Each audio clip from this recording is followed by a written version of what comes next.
भाई जो गुरु वचन पे डट गे, कट गे फंद 84 के।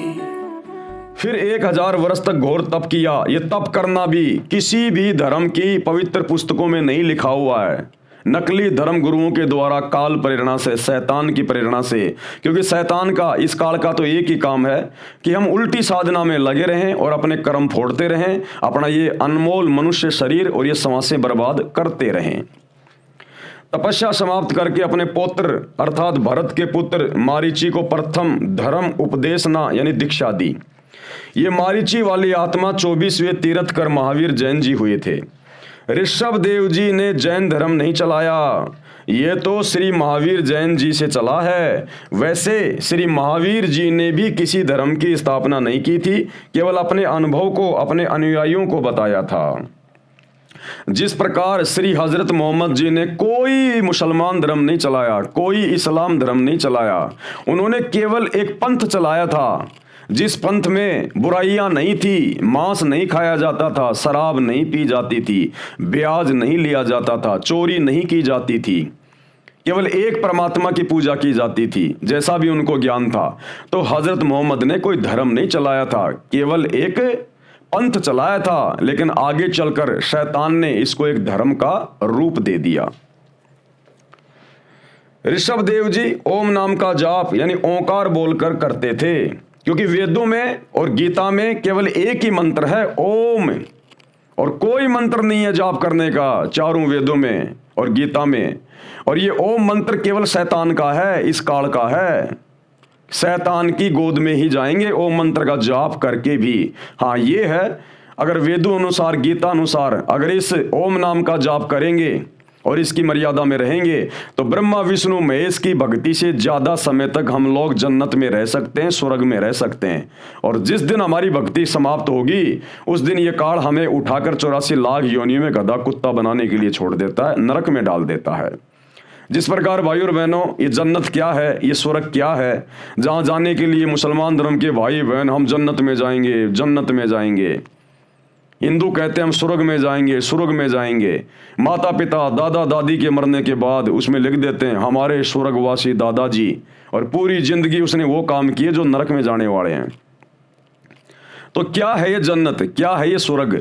गुरुदेव भगवान ने समझाया, जैसे कोई धनी व्यक्ति और साल भर अपने क्षेत्र में कार्य करता है, नौकरी करता है, थोड़े बहुत पैसे जमा करता है, फिर गर्मी के दिनों में वो अपने बच्चों को लेकर शिमला, ऊटी, मनाली इधर छुट्टियां मनाने चला जाता महीने 2 महीने के लिए। वहाँ जाकर एक होटल को किराए पे ले लेता है और वहाँ पर पैसे जमा करवाता है। एक होटल किराए पे ले लिया और जितने भी दिन वो वहाँ रहेंगे कोई काम नहीं करेंगे, केवल सारा दिन घूमना फिरना, मौज मस्ती करना, होटल में खाना पीना, लेकिन पैसे उसी के खर्च हो रहे हैं। और जब उसके पैसे खर्च हो जाएंगे होटल वाला बोलेगा भैया या तो पैसे जमा करो या फिर अपना बोरिया बिस्तर यहाँ से उठाओ। अगर और पैसे हैं तो जमा करवा देगा और थोड़े दिन रह लेगा, अन्यथा उसके बाद फिर वापस अपने उसी वो कर्म क्षेत्र में आ जाता है। बच्चे घर पे बैठ जाएंगे, वो अपनी नौकरी पे जाएगा। इसी प्रकार ये स्वर्ग और ये जन्नत है, ये पृथ्वी लोक। यहाँ पर हम जैसे भी भक्ति करेंगे, साधना करेंगे, दान पुण्य करेंगे, धर्म कर्म करेंगे, जितनी भी हमारी भक्ति बनती है, हमारे दान पुण्य बनते हैं, तो वो भक्ति धन लेकर ये शरीर छोड़ने के बाद हम ऊपर जाते हैं धर्मराज के दरबार में, और वहाँ धर्मराज हमारा अकाउंट करेगा, किसने कैसी भक्ति की, कितनी भक्ति की, किसके पास में कितना भक्ति धन है। क्योंकि यहाँ का धन हम ऊपर लेकर नहीं जा सकते और ना यहाँ का धन ऊपर चलता है। जब पाकिस्तान का पैसा हिंदुस्तान में नहीं चलता, हिंदुस्तान का पैसा अमेरिका में नहीं चलता, तो यहाँ का पैसा वहाँ ऊपर कैसे चलेगा? वहाँ तो भक्ति धन चलेगा। परमात्मा कहते हैं कबीरा सब जग निर्धना धनवंता ना कोई, और धनवंता सो जानिए जिसके पास शत भक्ति रूपी धन होए। और ये शत भक्ति रूपी धन जमा होता है केवल सतगुरु की शरण में आकर भक्ति करने से। तो जब ऊपर जाएंगे धर्मराज देखेगा भैया तेरे को मनुष्य शरीर दिया था भक्ति करने के लिए, अरे बाकी कर्म तो जानवर भी कर ही रहे हैं, बच्चे पैदा करना, उनका पालन पोषण करना, अंत में मर जाना, ये काम तो जानवर भी करता है, पशु पक्षी भी करते हैं। तू क्या करके आया? क्या वही जानवर वाले कर्म करके आया, या तेरे को जो ये मनुष्य शरीर दिया था भक्ति करने के लिए, सच्चे खुदा की सच्ची इबादत करने के लिए कुछ किया नहीं की, तो वहां जाकर ये नीची गर्दन कर देता है, मुझे तो पता ही नहीं था कौन अल्लाह था, कौन भगवान था, कौन परमात्मा था। मैं तो वही पत्थरों की, मज़ारों की, मस्जिदों की, मंदिरों की, देवी देवताओं की पूजा में लगा रहा। तो जैसा भी काल तक की साधना करके थोड़ा बहुत भक्ति धनी लेके जाता है, उस आधार से सबसे पहले इसको जन्नत में भेजा जाता है, स्वर्ग में भेजा जाता है कि भैया तेरी इतनी भक्ति है और 20 साल या 100 साल तू जन्नत में रहेगा। वहाँ ऑटोमेटिक सिस्टम होता है सारा। उनकी विज्ञान बहुत ज़बरदस्त है, देवताओं की विज्ञान यहाँ की विज्ञान से लाखों गुना उत्तम है। तो ऑटोमेटिक होता है वहाँ पर सारा काम। तो जब तक उस भगत के, वो चाहे हिंदू हो चाहे मुसलमान हो, वहाँ धर्मराज के दरबार में नंगा होके एक लाइन में खड़ा होता है, वहाँ कोई हिंदू मुस्लिम नहीं चलता। वहाँ तो भक्ति धन देखते हैं, बेटा क्या लाया कमा के, भक्ति करी कि नहीं करी, तेरे को मनुष्य जन्म दिया था। तो जितनी उसकी भक्ति होती है उसको ऊपर जन्नत में, स्वर्ग में भेज दिया जाता है। साल, 2 साल, 10 साल, 20 साल, 50 साल, जिसकी जैसी भक्ति है, यानी होटल में जो जितने समय तक रुकना चाहेगा उतना पैसा जमा कराना पड़ेगा। तो जब उसका ऊपर का समय पूरा हो जाएगा, उसकी भक्ति कमाई नष्ट हो जाएगी, फिर उसको नीचे पटका जाएगा नरक में। क्यों? क्योंकि उसके पाप कर्म भी उसके साथ होते हैं। अब यहाँ भक्ति आदमी करता है कम, पाप करता है ज़्यादा। ये बकरे काटना, मुर्गे काटना, शराब पीना, चोरी करना, डकैती करना, रिश्वत लेना, मिलावट करना, झूठ बोलना, ब्याज लेना, ये पाप कर्म है।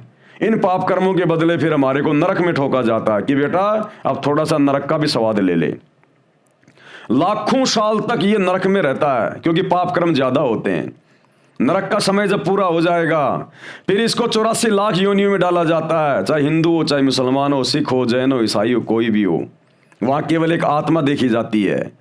फिर 84 लाख योनियों में डाला जाता है, इसको गधा, कुत्ता, सुअर बनाया जाता है। उतनी बार वो मुर्गा बनेगा, बकरा बनेगा, जितनी बार उसने, जब वो इंसान था, उसने बकरे काटे, मुर्गे काटे। तुमने उस दरगाह का महल नहीं देखा, धर्मराज के तिल तिल का लेखा। उसने जितने बकरे काटे, मुर्गे काटे ना, अब वो 84 लाख योनियों में आएगा फिर अपना कर्म भोगने के लिए। और उतनी बार वो मुर्गा बनेगा जब उसने मनुष्य शरीर में मुर्गे काटे थे, लाख काटे थे, 20,000 काटे थे, 10,000 काटे थे।